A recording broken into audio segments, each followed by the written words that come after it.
Hello, everybody, and welcome to the Outback QB Daily on a beautiful Thursday. We've got roster cuts to go through, all the roster cuts that matter, plus some QB battle situations. Let's get into it.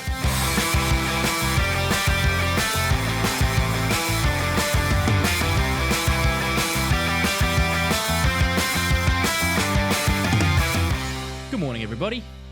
Hope you're well. Thanks for joining us on this beautiful Thursday. Just looking out the window, sun is shining. What a day. What a day to be alive. Now, lots of action overnight again in the NFL. We're going to get to all the roster cuts that matter, all the names that you might recognize that are no longer on a roster due to the 53-man roster cuts that occurred yesterday. But a fair bit of news to quickly get to, and I'll rattle through it all because, as I said, it's all happening. Nick Chubb, Cleveland running back after his horrible injury last year, he is still on the PUP list, the physically unable to perform list. He'll miss the first 4 weeks of the season at least, as will Odell Beckham Jr. at the Dolphins with his mysterious off-season procedure. So he won't be back for the first 4 weeks. Elijah Mitchell, running back at San Francisco, their injury problems continue because Mitchell's out for the entire year. His hamstring problems have come back. They continue to plague him, and his career is in serious jeopardy now. So they've got CMC, who's questionable. They've got Elijah Mitchell, who's out.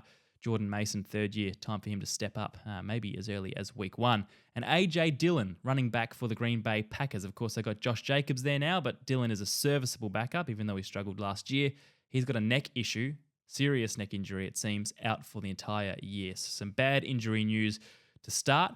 Trade news, Ernest Jones, the linebacker, a Super Bowl winning linebacker with the LA Rams, has gone to Tennessee. They bolstered their linebacker room. They needed a bit of help there. Didn't pay much. The Rams have just moved up from the 6th round to the 5th round in 2026 in exchange for Ernest Jones, so the Titans get him for peanuts. Spoke earlier in the week about Jamar Chase and his practice situation. He was no longer going to hold in. He would rock up and he would practice, apparently, according to Zach Taylor anyway, the head coach. Seems like Taylor spoke too soon because Chase rocked up to training late yesterday in his street clothes and didn't train.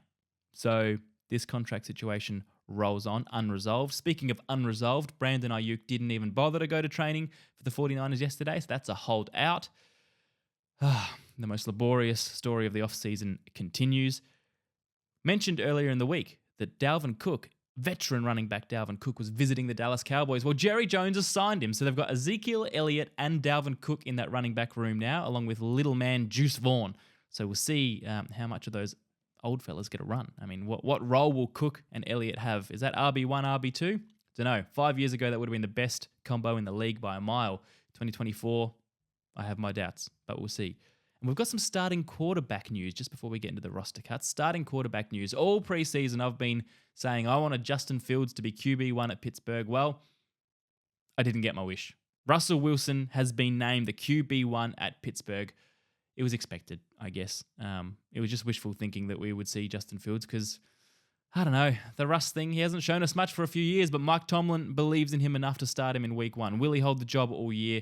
That remains to be seen, but he is the Pittsburgh Steelers QB1 for week 1. And finally, one more bit of QB1 news. New England are ready to name a starter. Well, not quite yet. They've made a decision, says Gerard Mayo, the head coach of the Patriots, and they're going to tell us tomorrow. So that makes me think that it's going to be Drake May, because you wouldn't tease us and the fans and the media for 24 hours just to start Jacoby Brissett, would you? A guy who's had 14 passes for 5 completions, 39 yards and an interception and a shoulder injury in preseason. You wouldn't make us wait a day for that, would you, Jared? I don't think so. Surely it's Drake May if he's going to do that. We'll find out tomorrow. All right, roster cuts that matter. Now, bear in mind, a lot of these guys have been re-signed to practice squads either at their current team or elsewhere. If they've gone elsewhere, I'll let you know. But all the teams had to get their squads down to 53 men yesterday. So here are some of the significant ones, the names you might recognize. We'll rattle through them because there's a fair few. I won't go through all the 300 or whatever there are, but I'll give you some of the names. Desmond Ridder, former Atlanta quarterback, Arizona now. Well, he's been cut. He's no longer with them. Matt Corral, remember him? He was at Carolina. He was in that draft with Kenny Pickett, didn't play, had a foot injury, went to Minnesota, and now he's been cut from there. Bailey Zappi, he's been cut from New England. Now, this was a guy who last year, when Mac Jones was playing, the crowd was chanting Zappi and booing Mac Jones. They wanted Zappi on the field until they realized, he's not better. So he's gone. He now is on the Kansas City practice squad behind Mahomes and Wentz, who are on the main roster. Mike White, He was cut from Miami. We talked about that earlier in the week, or maybe last week. He's now in the Buffalo practice squad. A bit of Denver movement. Remember Tim Patrick, the wide receiver, who's had some bad injuries, ACL injuries. He's missed a couple of years of football, came back, played preseason football. Ruthless. They've cut him. Samaje Perine, he's gone as well, the Denver running back. He was the guy that when he was playing for Cincinnati in the AFC Championship game, he's always been like a hard-nosed backup running back. They gave him the ball when they needed a crucial fourth down to stay in the game in the AFC Championship, and he didn't make it. And I always wonder, why'd you give it to Perine? Why would you give it to Perine in that moment? You had Joe Mixon, you had other guys in their primes, and they gave it to Perine, and it did not work out.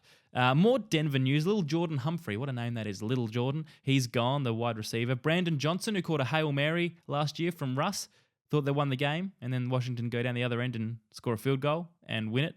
He's gone. A bit of kicker news. Anders Carlson, Green Bay, and Chad Ryland, New England. Why is this significant? Well, both of those guys were drafted last year, and both of them are now gone. Anders, of course, the brother of Daniel Carlson. It leaves only Jake Moody out of the drafted kickers last year who retains his spot on the 49ers roster. He had a good year last year. A couple of wobbles towards the end, but overall pretty good.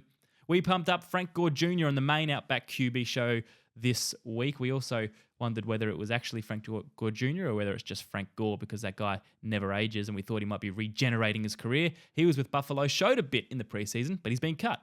Poor Frank Jr. Russell Gage, journeyman wide receiver who was recently at Tampa Bay, now at Baltimore. He's been cut. Donta Foreman, the running back's gone from Cleveland. Ben Skoranek. Now remember, he played a very bit part role in the Los Angeles Rams Super Bowl a few years ago, just like Ernest Jones, although Ernest Jones had a bigger game than Skoranek did. He was traded for by Houston this offseason, but they've cut him. They've also cut CJ Henderson, who was the number 9 draft pick back in 2020, a cornerback. He went to Jacksonville, then Carolina, now Houston. He can't get a grip in the NFL, that guy. QB news, CJ Beathard, gone from Jacksonville. Remember last year, people were scrambling to pick up Beathard off of waivers in fantasy because Trevor Lawrence got injured and it was late in the season and people were desperate for points. He didn't do much. He's been cut. Donald Parham, he's gone from LA Chargers. He's been cut. He's now with Denver's practice squad. He's an intriguing tight end, very tall, rangy kind of dude. Takes some great catches, but he had his career derailed by a shocking concussion a couple of years ago. So hopefully he can find his feet again. A few interesting moves at the Chiefs. Louis Rees-Zammit, the Welsh international rugby player, running back he was trying out for. He got about 3 carries in the whole of preseason. His family flew over from Wales just for that. He didn't give him much action. He's gone.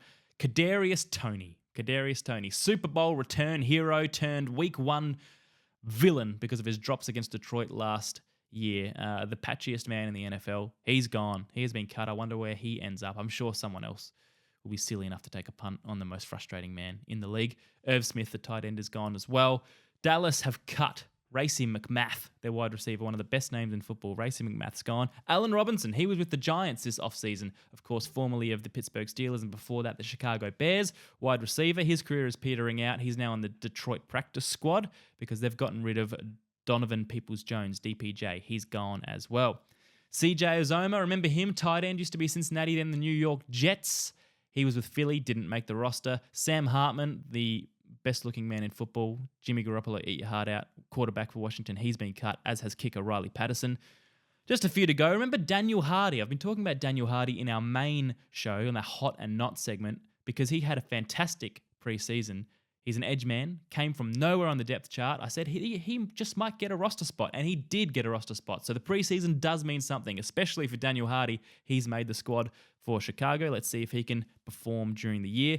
N'Keal Harry, former first-round wide receiver draft pick for the New England Patriots.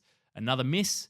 He converted to tight end to try and make it at Minnesota. Didn't make the roster. Minnesota also cut Lewis Seen, who was a first-round pick in 2022, a safety. He had a broken leg and hardly played in his first year. And in his second year, last year, did basically nothing. Had 8 defensive snaps and spent the rest of it on special teams. So hasn't worked out for him. He's now on the New York Jets practice squad. And the last 2, Terrace Marshall, the consistently frustrating Terrace Marshall, a guy who you look at, he could be, is he like Rashad Bateman, who Bateman might break out, yeah. Marshall might break out one day, yeah, for my fantasy team, my deep hold in a dynasty roster.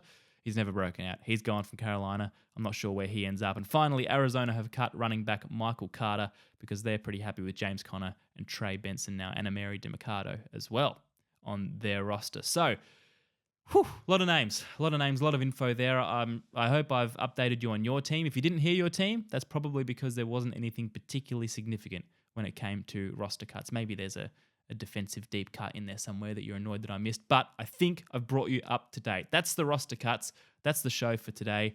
Thanks for listening. We'll see you tomorrow.